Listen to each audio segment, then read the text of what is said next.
Exodus 2. Moses, birth and adoption.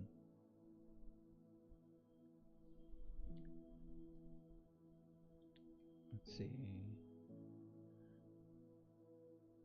Exodus 3. Moses and the burning bush. Meanwhile, Moses was shepherding the flock of his father-in-law Jethro, the priest of Midian. He led the flock to the far side of the wilderness and came to Horeb, the mountain of God. Then the angel of the Lord appeared to him in a flame with a fire within a bush. As Moses looked, he saw the bush was on fire, but it was not consumed.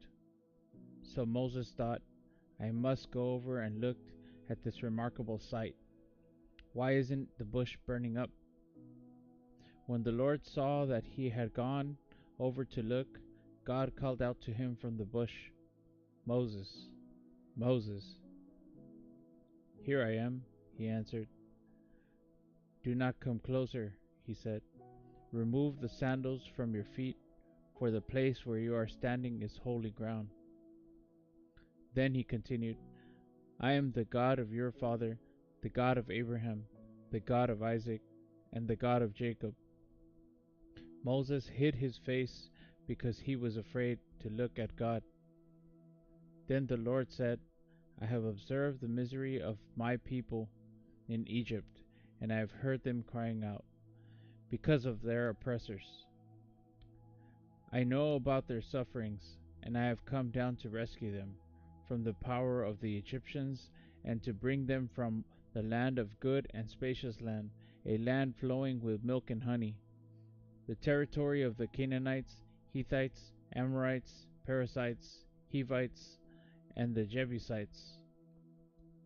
So, because of Israelites' cry for help has come to me, and I have also seen the way the Egyptians are oppressing them.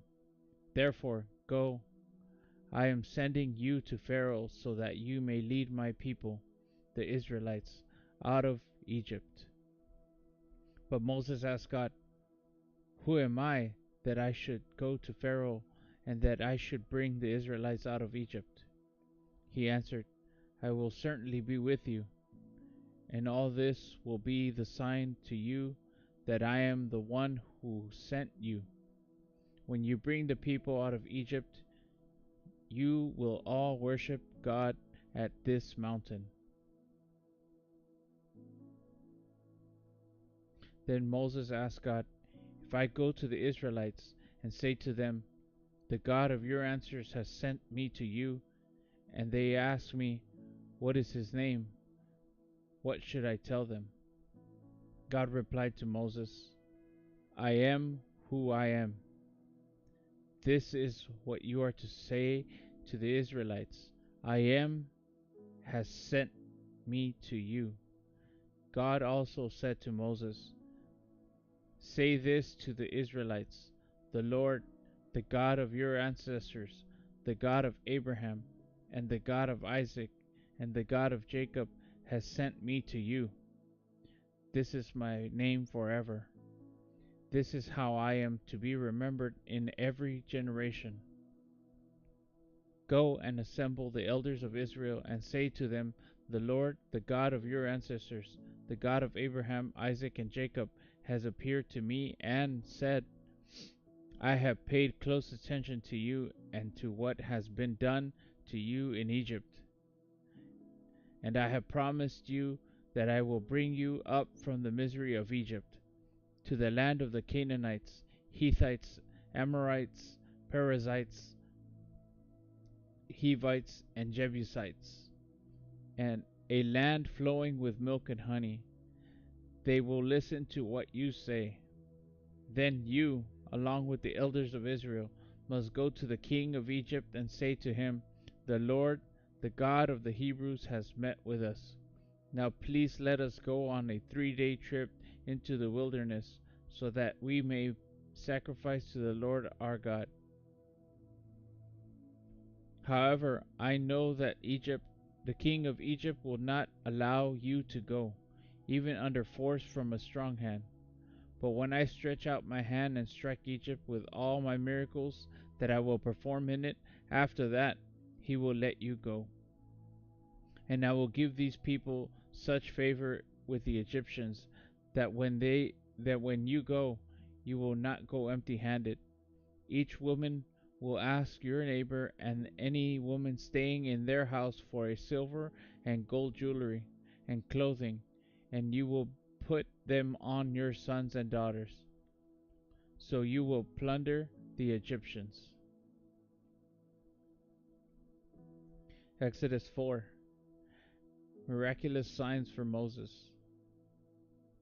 Moses answered, "What if they don't believe me and will not obey me, but say, 'The Lord did not appear to you'?" The Lord asked him, "What is in your hand?" "A staff," he replied. "Throw it on the ground," he said. So Moses threw it on the ground, and it became a snake, and he ran from it. The Lord told Moses, "Stretch out your hand and grab it by the tail." So he stretched out his hand and caught it, and it became a staff in his hand. This will take place, he continued, so that they will believe that the Lord, the God of their ancestors, the God of Abraham, the God of Isaac, the God of Jacob, has appeared to you. In addition, the Lord said to him, "Put your hand inside your cloak." So he put his hand inside his cloak, and when he took it out, his hand was diseased, resembling snow. "Put your hand back inside your cloak," he said. So he put his hand back inside his cloak, and when he took it out again, it became like the rest of his skin. If they will not believe you and will not respond to the evidence of the first sign, they may believe the evidence of the second sign. And if they don't believe even those two signs or listen to what you say, take some water from the Nile and pour it on the ground. The water you take from the Nile will become blood on the ground. But Moses replied to the Lord, "Please, Lord, I have never been eloquent, either in my past or recently, or since you have been speaking to your servant, because my mouth and my tongue are sluggish." The Lord said to him, "Who placed a mouth on humans? Who makes a person mute or deaf, seeing or blind? Is it not I, the Lord? Now go, I will help you speak, and I will teach you what to say." Moses said, "Please, Lord, send someone else." Then the Lord's anger burned against Moses, and he said, "Isn't Aaron the Levite your brother? I know that he can speak well, and also he is on his way now to meet you. He will rejoice when he sees you. You will speak with him and tell him what to say. I will help both of you and speak to him. Speak, and will teach you both what to do. He will speak to the people for you. He will serve as a mouth for you, and you will serve as God to him. And take this staff in your hand that you will perform the signs with." Moses returned to Egypt. Then Moses went back to his father-in-law Jethro, and he said to him, "Please let me return to my relatives in Egypt and see if they are still living." Jethro said to Moses, "Go in peace." Now in Midian the Lord told Moses, "Return to Egypt, for all the men who wanted to kill you are dead." So Moses took his wife and sons, put them on a donkey, and returned to the land of Egypt. And Moses took God's staff in his hand. The Lord instructed Moses, "When you go back to Egypt, make sure you do before Pharaoh all the wonders that I have put within your power. But I will harden his heart, so that he won't let the people go. And you will say to Pharaoh, 'This is what the Lord says: Israel is my firstborn son. I told you, let my son go, so that he may worship me, but you refuse to let him go. Look, I am about to kill your firstborn son." On the trip at the overnight campsite, it happened that the Lord confronted him and intended to put him to death. So Zipporah took a flint, cut off her son's foreskin, threw it at Moses' feet, and said, "You are a bridegroom of blood to me." So he let him alone. At the time she said, "You are a bridegroom of blood," referring to the circumcision. Reunion of Moses and Aaron. Now the Lord said to Aaron, "Go and meet Moses in the wilderness." So he went and met him at the mountain of God and kissed him. Moses told Aaron everything the Lord had sent him to say, and about the signs that he had commanded him to do. Then Moses and Aaron went to assemble all the elders of the Israelites. Aaron repeated everything the Lord had said to Moses and performed the signs before the people. The people believed, and when they heard that the Lord had paid attention to them and he had seen their misery, they knelt low and worshipped. Exodus 5. Moses confronts Pharaoh. Later, Moses and Aaron went in and said to Pharaoh, "This is what the Lord, the God of Israel, says: Let my people go, so that they may hold a festival for me in the wilderness." But Pharaoh responded, "Who is the Lord that I should obey him by letting Israel go? I don't know the Lord, and besides, I will not let Israel go." They answered, "The God of the Hebrews has met with us. Please let us go in a 3-day trip into the wilderness, so that we may sacrifice to the Lord our God, or else he may strike us with the plague or sword." The king of Egypt said to them, "Moses and Aaron, why are you causing the people to neglect their work? Get to your labor." Pharaoh also said, "Look, the people of the land are so numerous, and you would stop them from their labor." Further oppression of Israel. That day Pharaoh commanded the overseers of the people as well as their foremen,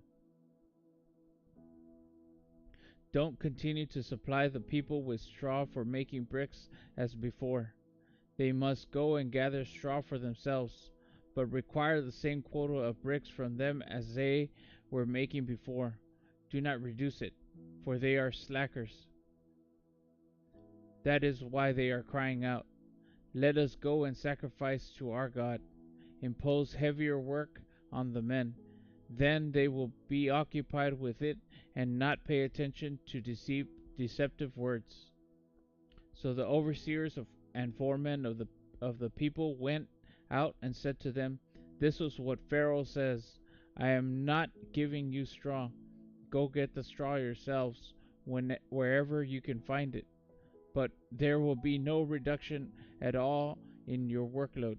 So the people scattered throughout the land of Egypt to gather stubble for straw.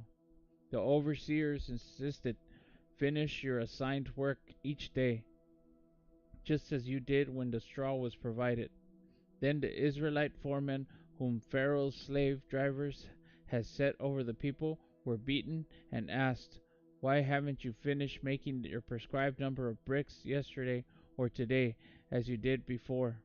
So the Israelite foreman went in and cried for help to Pharaoh. "Why are you treating your servants this way? No straw has been given to your servants, yet they say to us, 'Make bricks.' Look, your servants are being beaten, but it is your own people who are at fault." But he said, "You are slackers. That is why you are saying, 'Let us go sacrifice to the Lord.' Now get to work. No straw will be given to you, but you must produce the same quantity of bricks." The Israelite foremen saw that they were in trouble when they were told, "You cannot reduce your daily quota of bricks." When they left Pharaoh, they confronted Moses and Aaron, who stood waiting to meet them.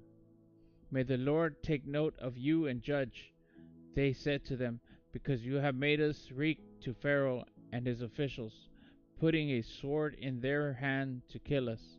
So Moses went back to the Lord and asked the Lord, "Why have you caused trouble for this people? And why did you ever send me?